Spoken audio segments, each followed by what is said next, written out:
Массовая авария на Демском КПМ практически парализовала на несколько часов движение по федеральной трассе М5 в сторону Челябинска. В условиях сильной метели и гололеда столкнулись более 10 легковых и грузовых машин. Водителям не помогли даже современные электронные помощники. Затормозить на скользкой дороге было практически невозможно. Гуще событий оказался мой коллега Азат Садреев. Не тормозит, да? Офигеть. Ну, да. Не тормозится, да? Ах, Гололед не оставил никаких шансов водителям сманеврировать или успеть затормозить. Цепная реакция началась от Демского КПМ, где столкнулись фура, седан, малолитражка и кроссовер. Метель помешала остальным вовремя заметить препятствие. Буквально за пару минут столкнулись сразу несколько автомобилей. Во многих машинах ехали дети. Вижу, впереди авария, притормаживал. Начал уходить вправо в сугроб. А здесь вот эта машина уже вылетела, и еще вот фура.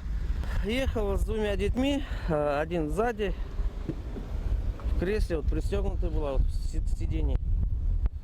Она не ударилась, вот сын спереди ехал. Подушки сработали. Дети не пострадали? Дети нет, не пострадали. Испугались? Ну, испугались, да. Дочка испугалась. Ребята, въезд города, полная авария, стоимся. Ислам Мирзаев, хоть и заметил аварию из высокой кабины раньше остальных водителей, остановить многотонную машину не успел. Фура догнала отечественный седан, зацепив при этом грузовую «Газель». Единственное, что смог сделать дальнобойщик после аварии, предупредить по рации своих коллег. Что сказать? Гололед был, тормозил, но не успел.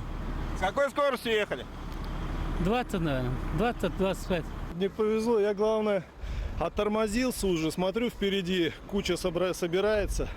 Ну, я оттормозился, тоже повело, но как бы... В чем причина такого массового ДТП, как считаете? Ну, наверное, не успели просто посыпать, может быть, потому что погода-то такая, было вроде более тепло, потом раз и резко сразу все это подморозило. Проезжающая мимо скорая остановилась узнать, нужна ли кому-то из участников ДТП медицинская помощь. Фельдшер обошла каждый пострадавший автомобиль. Начал тормозить. Разворачиваю, никому не надо будет. Нет. Все нормально, да? Начал тормозить, тормоза не держит, скользко уже, понял, что дорога уже бесполезно тормозить. Ручник потянул, развернула, слегка задел переднюю машину.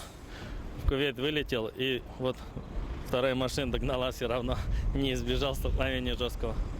Снежная метель, гололед, несоблюдение скоростного режима и дистанции стали причиной более 60 аварий по всей республике. Массовые ДТП зарегистрированы также возле Шакши и на трассе Уфа-Оренбург.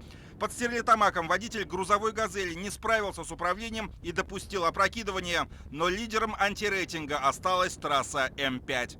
Сегодня днем с 1429 километра по 1455 автодороге Самара-Уфа-Челябинск произошло 10 дорожно-транспортных происшествий с участием более 30 транспортных средств. Автомобили получили механические повреждения, подробности происшествий уточняются. Сопутствующей причиной происшествия стала сильная метель.